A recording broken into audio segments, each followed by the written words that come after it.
화요일 정치 용봉탕 시간입니다. 국민의힘 김용남 전 의원, 더불어민주당 정봉주 교육연수원장 두 분 나오셨습니다. 안녕하십니까? 네, 안녕하세요. 자, 두 분 요즘 이제 많은 방송국에 같이 많이 다니십니다. 예.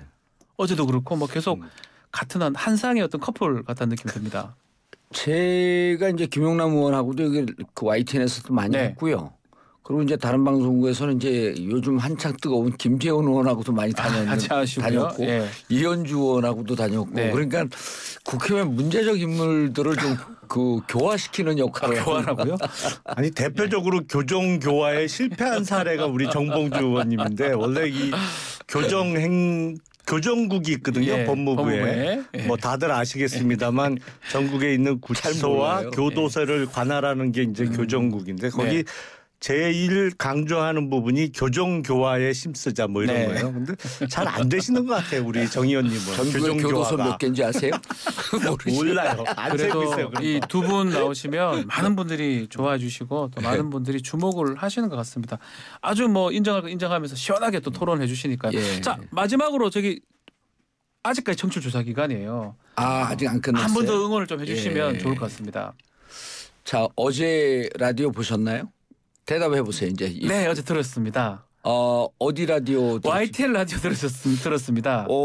프로그램이 시사킹 아니고 정치킹 아니고 뉴스킹 들은 것 같은데요. 진행자는 박지원 아니고 박지훈입니다. 예, 이렇게 3단계 질문에 답변을 하셔야 됩니다. 잘하면 정치율 잘 된다. 전화 꼭 받아주십시오. 네, 알겠습니다. 한 번 만들어진 이 청취율은 라디오는 웬간해서 안 무너집니다. 알겠습니다. 많은 또 응원 부탁드리겠습니다. 자, 어제 정강훈 목사 얘기부터 먼저 해보겠습니다. 기자회견을 열었는데 이 보수 대집결 그 중심에 정강훈이 있다. 그런데 국민의힘에서 정강훈은 어떤 존재입니까?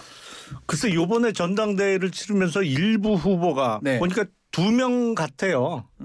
당선된 사람 한 사람하고 낙선된 사람 한 사람 둘이 이제 정강훈 목사를 찾아가서 도와달라고 한 모양인데 전당대회 때 좀 존재감이 부각됐지만 평소에 대부분의 국민의힘 쪽에서는 조금 멀리하고 싶은 왜 저러나 싶은 그런 존재죠. 사실은 그 발언만 해도 어제 기자회견에서 나왔던 발언만 해도 무슨 중세 시대도 아니고 종교가 정치를 통제해요. 근데 종교가 그리고 본인이 정치를 통제해야 된다 이렇게 얘기를 하더라고요. 참 상식 밖의 이야기입니다. 조금 이 국민의힘 내에서도 이런 또 얘기들이 많은 것 같습니다. 정강훈 뭐 200석 서포트 이런 얘기도 하고 국민의힘.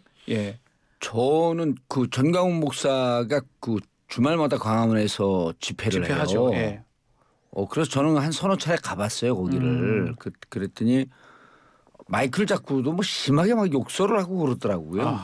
그러면서 이제 그래서 핵심적으로 얘기하는 내용 중에 하나가 국힘의원들은 떨어지면 자기한테 와서 도와달라 그러고 당선되면 안 온다. 그러면서 막 싸잡아서 그 육두문자를 쓰면서 욕을 하더라고요. 근데 이제 거기에 사실은 그 답이 좀 있어요. 국힘에서 이번에 뭐 4만 명이라고 하는 설도 있고 7만 명이라고 하는 설도 있고 입당을 시켰다는 거거든요. 이분들 그 의도적으로 입당한 분들이기 때문에 국힘 별로 도움 안 돼요. 근데 이제 이분을 정강훈 목사를 또 키워놓은 사람들이 이번에 전당대회에서 저 사람 위험하니까 우리가 거리를 두자라고 사실은 암묵적 합의가 좀 있었으면 이렇게까지 안 됐을 텐데 기승을 부리는 게 이번 전당대회 이후예요. 그전엔 집회장에서만 그랬는데 이제는 공식 기자회견을 하기도 하고 그러니까 본인이 밀었던 사람이 한 명 되고 또 나머지 한 명도 왔고 읍소를 하고 이러니까 벼랑하는 본인의 존재감이 확 부각됐다고 느끼는 거죠. 그게 무척 우리 민주당 입장에서는 계속 절해줬으면 좋기도 하고. 그래요? 근데 이제 정치는 이러면 안 되니까. 그 하태경 의원이 추천인의 그 정강훈 이렇게 쓴 사람들 당원들 축출해야 된다 이런 얘기를 했는데 그 부분도 가능한 얘기입니까? 현실적으로 가능하지 않죠. 이 기본적으로 축출이라는 의미는 출당 조치를 그렇죠. 해야 된다는 얘기잖아요. 당원 출당을 시키는 건데 입당원서에 보면 본인의 인적 사항을 기재하고 추천인란이 있어요. 네. 거기에 정광훈이라고 기재한 사람도 있고 그 추천인란이 대부분 공란인 경우도 많거든요. 그런데 추천인이 누구다. 그 이후로 출당 조치가 가능한가요? 불가능할 그거는 현실적으로 너무 좀 불가능할 문제가 것 같아요. 많다 보니까 하태경 의원이 이렇게 얘기를 했던 거네요. 그러면. 근데 하태경 의원 잘 검토 안 하고 얘기 지르니까. 뭐.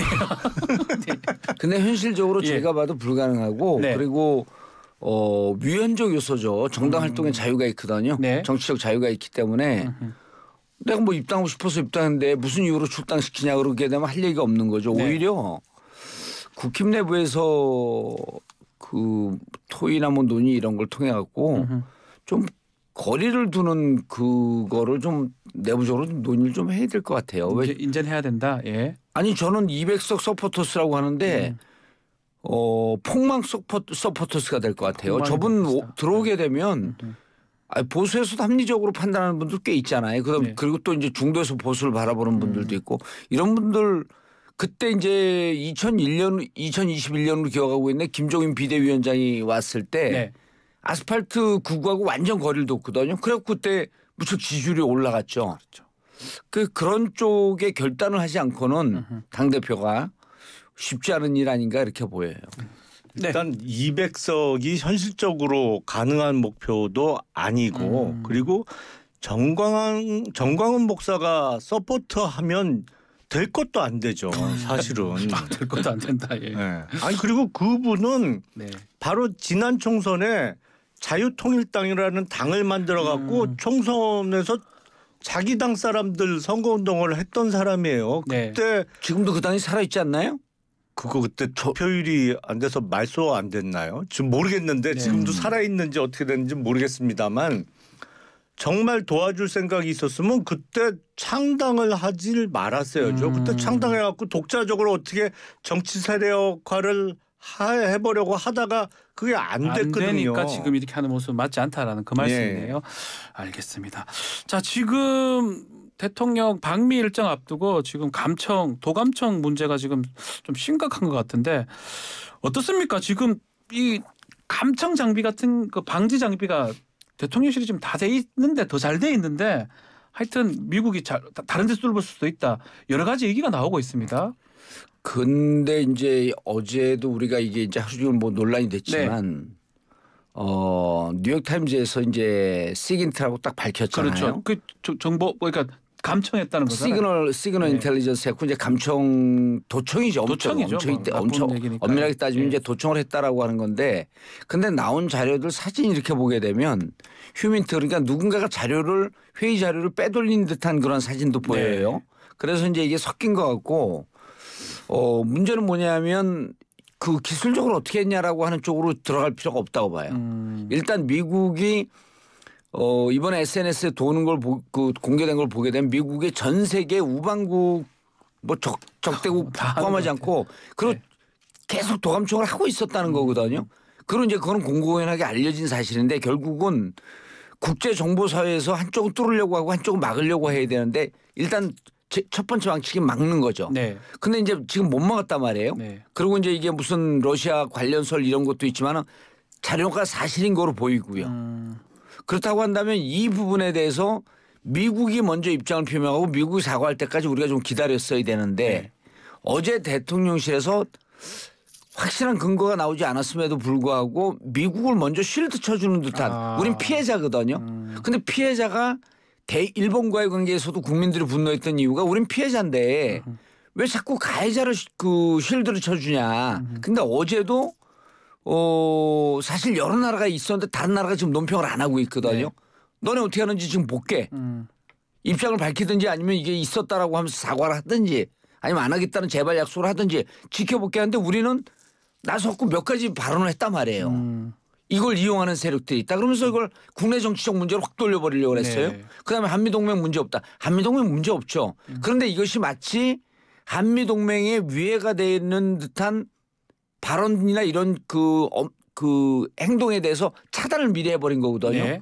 당신들 한미동맹하면서 앞으로 악수하고 뒤로는 이거 지가 뺀 거 아니냐 이런 거거든요. 네. 그래서 이런 부분에 대해서 조금 더 신중하고 미국의 어떤 입장을 취할 때까지 좀 기다렸어야 되는데 차라리 발언하지 말고 기다리는 게 맞다. 아니, 그게 전문가들의 판단이에요. 예, 제 판단이 아니고 저도 어제 전문가들하고 쭉 얘기를 해봤더니 이스라엘, 독일 이런 데 지금 입장 표명 안 하고 있지 않냐. 부인하더라고요. 뭐 그거 아니다. 아니라 이스라엘은 이스라엘은 그 보도 내용을 부인했죠. 그러니까 사실은 사실 확인이 필요한 게 그 보도된 내용에 의하면 미국에서 수집한 첩보 중에 이스라엘 관련된 거는 지금 이스라엘의 네타냐후 총리가 사법부 장악 시도를 하고 있잖아요.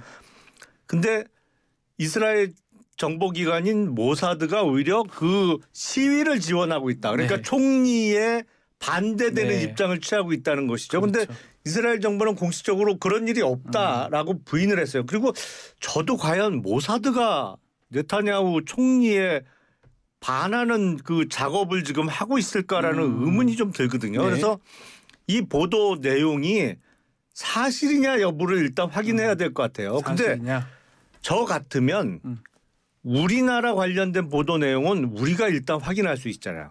김성한 전 외교안보실장하고 그 이문희 전 외교비서관하고 그런 대화를 실제로 나눈 사실이 있는지 그리고 그게 어느 장소에서 대통령실 사무실에서 나눈 대화인지 아니면 통화 내용인지부터 확인이 필요하겠죠. 그렇죠. 그래서 정말 당사자들이 그런 얘기를 한 게 있다 그러면 당한 거죠.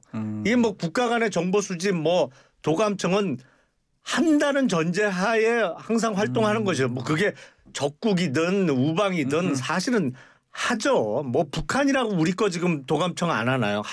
도청이죠. 우리 입장에서는 도청인데 북한도 하고 뭐 미국도 하고 다 하죠. 우리도 가능하면 하는 거고 우리가 하면 그건 감청이 되겠지. 우리 입장에선 감청이죠. 근데 이제 문제는 이런 거예요. 그 우리가 사실관계를 확인한다 그러면서 제가 이제 어제 대응 행태에 대해서 전문가들의 얘기를 빌어서 이제 지적을 하는 이유는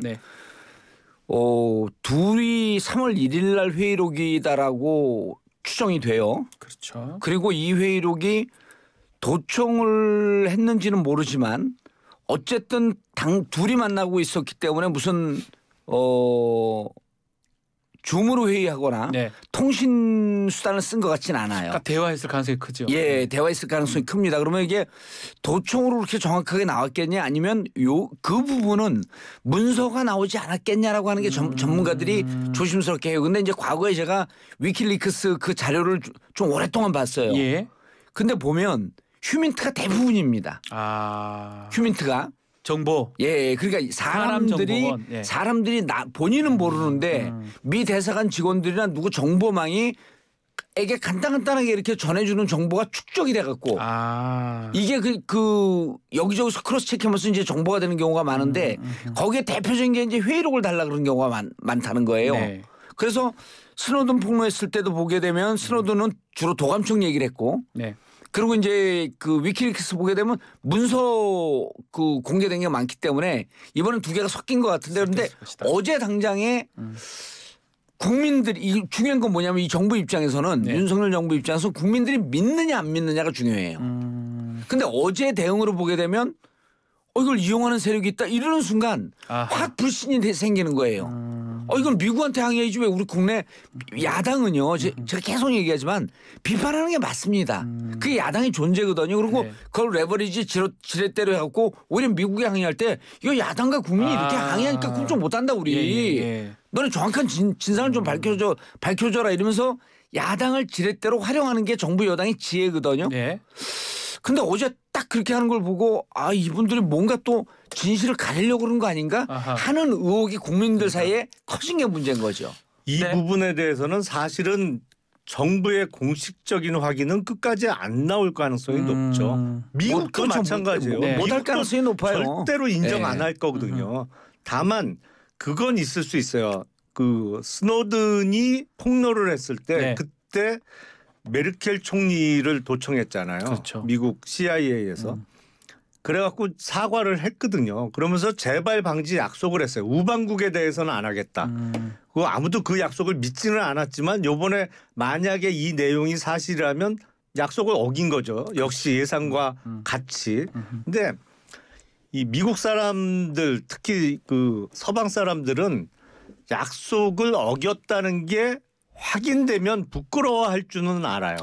그거 자체를. 그러니까 미국 사람들끼리 서로 뭐 싸울 때 제일 심한 욕 중에 하나가 거짓말쟁이라고 욕을 하면 그렇죠. 참지 않거든요. 네. 근데 그런 부분이 있어서 앞서 말씀 주신 대로 이제 이루어질 한미 정상회담에서 요 내용을 지렛대로 활용할 수는 있을 것 같아요. 그래서 우리 요구 사항을 좀 더 관철시키기 위해서 네. 아니 뭐 이렇게 잘못하지 않았냐, 약속 위반하지 않았느냐. 그러니까 우리가 원하는 대로 이거 부분에 대해서는 조금 미국이 양보해라. 뭐 이렇게 활용할 방안이 있겠죠. 의원님, 그 과거에 네. 이제 아까 그 메르켈 총리 말씀하셨는데 그때 미테랑 대통령도 엄청나게 화를 냈거든요. 네. 그래서 그 국제사회에서 좀 과한 거 아니냐라고 하는데 결국 프랑스의 대응이 맞았다는 거예요. 그러니까 그렇게 지금 그 내부적으로 파악하면 우리는 이미 어제 실상 파악이 됐을 거예요. 됐을 것 같아요. 예. 두 사람 확인해 보면 되는 거잖아요. 예, 그 됐을 것 같고 네. 대화 그 회의 내용이거든요. 그냥 뭐 그렇죠. 전화 내용도 아니고 전화할 경우 내가 그런 얘기를 했는지 좀 간감하다라고 하지만 회의는 문서가 딱 나와 있잖아요. 있으니까. 그리고 뭐 그 폭로된 게 무척 구체적이지 않습니까? 네. 그래서 네. 저는 우리 정부는 이미 확인이 됐을 것 같아요. 그래서 만약 확인이 됐다고 한다면 미국은 아마 끝까지 부인할 것 같습니다. 네. 그래서 이번 정상회담의 주제로 그러니까 공식 주제, 비공식 주제 이렇게 좀 나뉘거든요. 네. 국민들의 불만이나 이런 그 의혹, 의심 이런 것가 있다면 저는 반드시 어떤 형식으로든지 간에 의제 채택이 되고 돼야 되고. 의제 채택이 되고 이것은 미국한테 항의한다. 항의해야 된다. 그리고 예. 미국이 부인을 하면 그건 이제 미국 몫인 거거든요. 그래서 저는 적어도 대한민국 입장에선 항의해야 된다. 잘 써먹어야 된다. 이거. 우리는 확인은 비공식 의제죠. 이게 우리는 공식 의제가 될 수는 없어요. 우리는 확인을 했거든요 이미. 네. 어제 네. 확인됐을 거예요. 됐을 겁니다. 예. 예. 그냥 정부는 압니다. 발표는 안 하더라도. 그래서 제가 보기에는 이 문제는 좀 더 강도 높게 지적을 하고 그다음 지금 미국 그 이제 김영남 의원도 지적을 했지만 지금 대미 관계에 있어서 우리나라 기업들이 곤혹을 치르고 있거든요. 네. 무슨 IRA 그 배터리 보조금도 안 준다 그런다. 그다음에 반도체 칩 생산 과정이 들여다보겠다. 이런 등등이 있기 때문에 오히려 이 문제는 국가 안보는 한미 안보는 뭐 튼튼합니다. 그 문제보다도 저는 경제적인 이해득실을 따져서 항의할 건 항의해야 되지 않겠냐 이렇게 보입니다. 자, 민주당에서는 지금 대통령 집무실 이전하면서 보안이 취약해진 거 아니냐. 또 이미 뭐 신원식 의원 등은 보안 얘기를 계속 했었거든요. 그 지적이 지금 있습니다. 그 부분 어떻게 보십니까? 근데 이번에 뉴욕타임즈 보도된 내용에 네. 의하면 모사드도 뚫렸다는 거 아니에요? 모사드 본부 이사 안 갔거든요. 네. 그러니까 만약에 용산으로 모사드 대통령실 이전을 안 하고 청와대에 있었으면 안 뚫렸겠느냐? 아니면 그 전에는 이 뭐 뚫린 적이 없겠느냐? 네. 그건 알 수 없죠. 사실은 청와대라고 보안이 완벽했느냐? 저는 그렇게는 생각 안 해요. 왜냐하면 이게 보면 결국엔 창과 방패의 싸움인데 네네네. 그 전에 폭로됐던 내용도 보면 이게 뭐 독일도 뚫리고 프랑스도 뚫리고 뭐 심지어 세계 최고의 정보기관이라고 일컬어지는 모사드 뚫리고 이게 네. 다 뚫린 그런 거 보면 참 대단해요. 기술적으로. 아니 근데 이게 슈민트라면 얘기가 완전히 달라지는 얘기죠. 휴민트는 개인 사람 정보원이니까. 그렇죠. 예. 이거는 어떤 조직원들에 대한 보안 내지는 일종의 스파이가 있을 수 그렇죠. 있다는 얘기잖아요. 예. 그러니까 이거는 완전히 다른 얘기가 되는 거고 만약에 도청에 응한 거다 그러면 기술력의 문제인 거죠. 기술력의 문제다. 야당이 저런 지적하는 건 맞죠. 야당이 지적하는 건 맞고 그러면은 저는 이제 이 현재 윤석열 정부가 계속 문제가 되는 게 이제 불통이잖아요. 네. 야당이 저런 지적하고 그러게 되면 내부적으로 철저히 점검하고 있다. 그리고 실질적으로 이제 많은 그 자당 내 의원 군 출신 의원들도 문제 제기를 했단 말이에요. 예. 그래서 여러 가지 의혹이 있지만 이러이러한 것을 꼼꼼히 좀 따져주고 그리고 사실은 이런 거에 대해서 충분히 말씀을 드리겠다 네. 하면서 여당에서 정보위 소집을 해줘야죠. 정보위를 해야 되는데. 그럼요. 그럼 야당 의원들이 거기 나온 정보위원들이 정보에서 얻은 정보에 대해서 외부 유출을 못하지 않습니까? 그럼 야당을 충분히 우리 옮기고 나서 문제 없었다 여기에는. 그럼 더 이상 문제 제기를 안 하겠네요. 문제 제기를 못하죠. 근데 지금 야당은 이런 문제 제기를 안 하면 이게 야당의 존재가 있습니까? 문제 제기해야 되잖아요. 네. 그걸 대응하는 정부 자세가 좀 완숙하지 못하고 이 부분에 대해서 먼저 여당에서 정보위원회 소집해서 충분히 해명하겠다. 네. 이러면 더 이상 얘기 못할 거 아니에요. 그럼 안 하지 않습니까? 야당의 존재도 부인하고 네. 야당과의 대화도 묵살하고 이런 이후의 대응 과정이 네. 저는 더 문제가 있다고 그렇게 보는 거죠. 자, 이 지금 김태호 실장 차장이죠. 안보실 차장이 지금 미국 가는데 네. 좀 이런 얘기도 좀 할까요? 테이블 의제에 오를까요 이게? 비공식적으로는 안 나올 수가 없죠.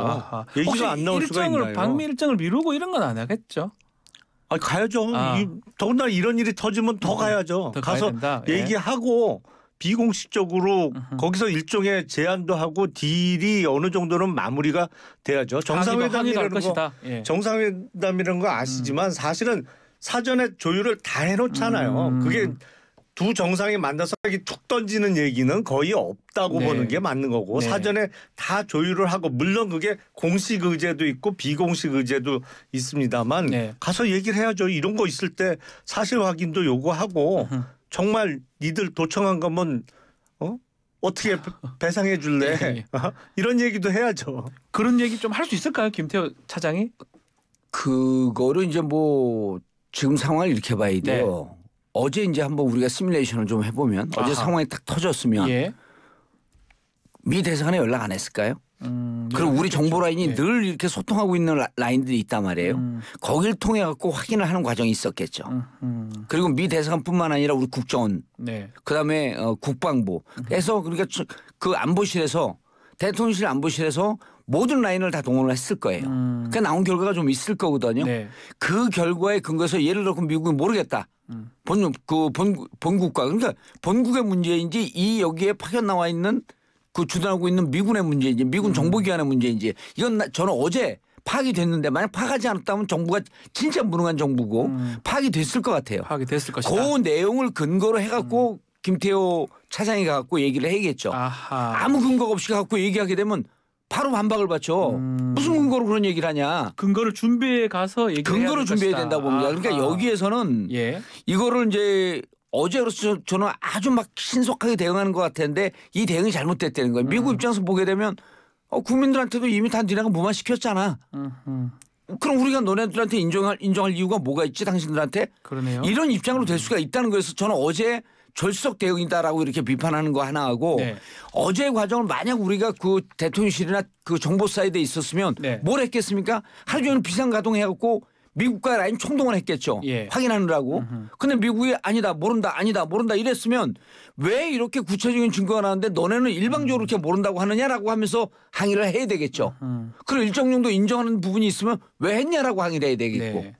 그래서 이런 문제에 대해서 김태호 실장이 차장에 가서 하냐 못하냐 이런 문제가 아니라 충분하게 대응을 준비를 하고 가야 된다.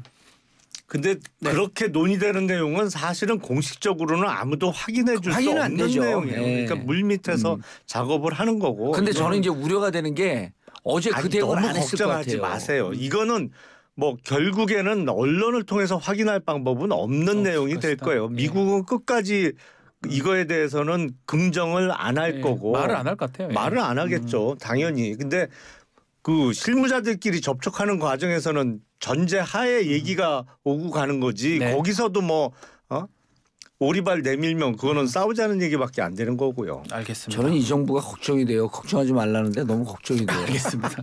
자, 총선 얘기도 좀 해보겠습니다. 이제 1년 남았습니다.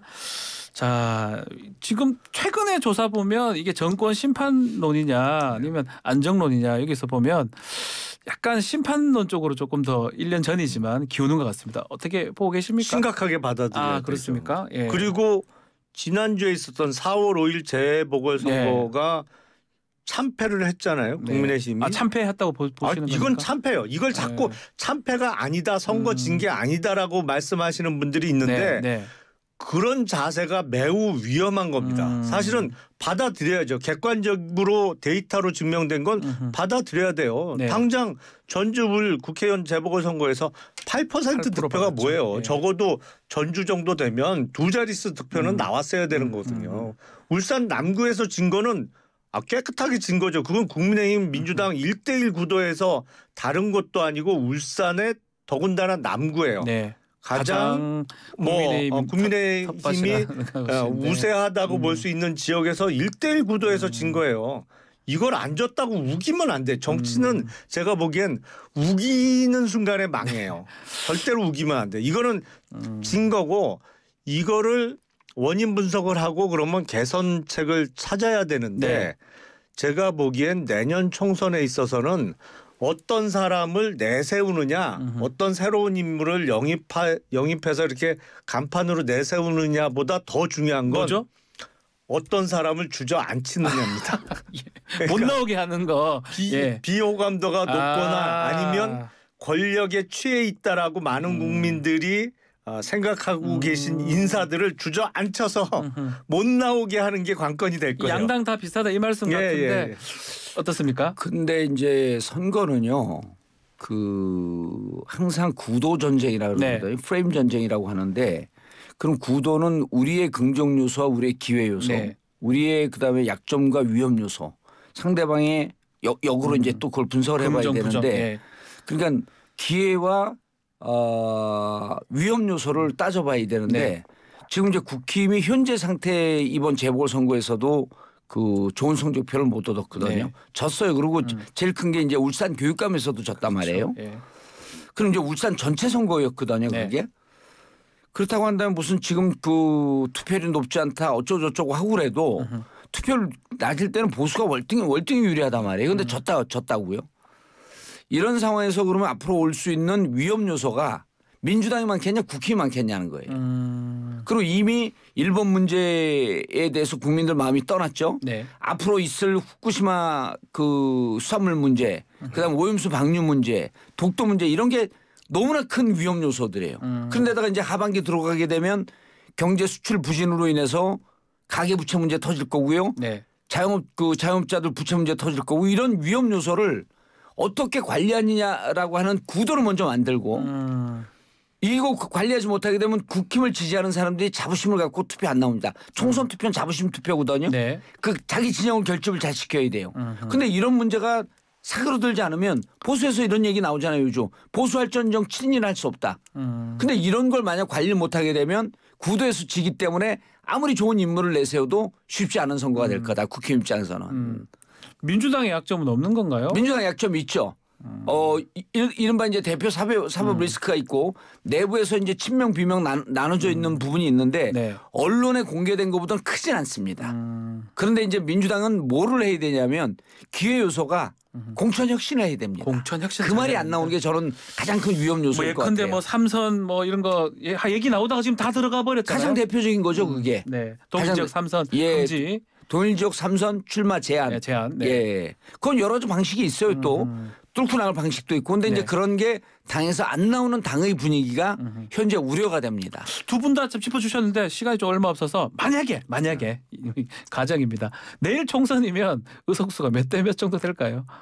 내일 총선이면요. 한숨 쉬셨어요 지금 김영남 의원님. 그 국민의힘이 115석이잖아요. 지금이. 뭐 130을 넘기는 좀 어려울 것 같은데요. 그 정도로 쉽지 않다는 거네요. 뭐 비슷하게 보십니까, 정봉주? 지금 의석수보다 국힘은 늘지 않을 것 같고요. 그리고 민주당이 이제 180석에서 시작했고 169석 11석이 빠진 거죠. 그리고 이제 그분들이 무소속으로 가서 친민주당이 지금 175석쯤 됩니다. 저는 169 플러스 알파가 될 것 같아요. 여기서 물러서지 않을 것 같습니다. 저는 내일 기준으로 봤을 때 저는 사실은 무척 부정적으로 봤던 사람이거든요. 그래서 민주당이 혁신하고 개혁해야 된다라고 했는데 막상 이번에 재보궐선거 보고 여러 가지 위험 요소를 쭉 좀 나름대로 데이터 분석을 좀 해본 결과 2020년 총선의 재판이 될 수도 있어요. 그때 180이었잖아요. 180대 103이었거든요. 그게 무척 국힘으로서는 어려움. 또 민주당도 예. 지금 이렇게 제가 말씀드린다고 해서 낙관할 것이 아니라 민주당도 그러니까 양당이 누가 먼저 공천 혁신하느냐가 공천 혁신이 더 중요하다는 예, 거네. 훨씬 더 중요하죠. 김영현 의원님 말씀 한번 들어보겠습니다. 한국 정치에 있어서 네. 1년은 외국에 있어서 거의 뭐 5년, 10년하고 비슷해요. 네. 왜냐하면 우리나라 정말 다이내믹 코리아거든요. 네. 그렇죠. 뭔 일이 또 생길지 몰라요. 그래서 시간은 지금 있다. 근데 국민의힘이 이번 재보궐선거 결과를 뼈아프게 받아들이고 빨리 바뀌어야 된다. 네. 안 그러면 좀 큰일 당한다 또. 예, 민주당은 정확하게 보시는 거군요. 지금 지지율이 높지만 여기에 취해 있으면은 총선에 어려움을 당할 수 있기 때문에 네. 끝없이 혁신하고 끝없이 개혁해서 국민들에게 공감과 감동을 줄 수 있는 대비책을 세워야 한다. 알겠습니다. 마지막이 두 당 다 묵직한데 두 당한테 전달하는 내용은 확실한 것 같습니다. 근데 문제는 둘 다 지도부하고 상관이 없어요. 그러니까 두 분이 그래서 쓴소리를 하실 수 있는 것 같아요. 저는 지도부의 한 당직을 맡고 있습니다. 아, 교육연수원장 하고 계시니까요. 교육, 교정, 교화 이쪽하고 친하신 것 같아요. 알겠습니다. 자, 오늘 말씀 여기서 마무리를 하겠습니다. 두 분 감사합니다. 예, 감사합니다. 정봉주, 김용남 전 의원이었습니다.